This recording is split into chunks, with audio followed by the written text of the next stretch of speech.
Si Mia na believe in, si Mia padzina. Si Mia pinapangagi na amunin, pero kulang sa akal.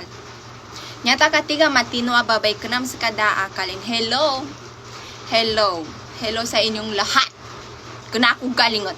Buntal ko na, kuna ako galingit ka kamapamangurot ko may mga sango. Babala niya, maraklikap kagisya ng mga baka niyan. Di porkit pinapapangagi na amo, darang karapatan ko mag-love life, darang karapatan ko galuma. Ganun ba yun? Ganun ba gusto yung mga rap? Anyway, kung ako believe in, niya ako sa Quiapo, Luskan sa Divisoria, mas prepared sa amin sa trabaho kasi mas malapit siya doon at mas malapit ako dito. And weekend lang kami nagkikita kasi yun yung rest day. Tuli ka kanuro, dalo nilang napadalo, no? Go! I don't care. Ganataro sa ganata na pingin ipapost ko, mapia sa dili, luwak pa sa abroad, mapia sa mapi mga post ko na maraka po ni kakisya ng mga baka no, nandupa, kasahunar na niya rin parkwa mama, kaluma.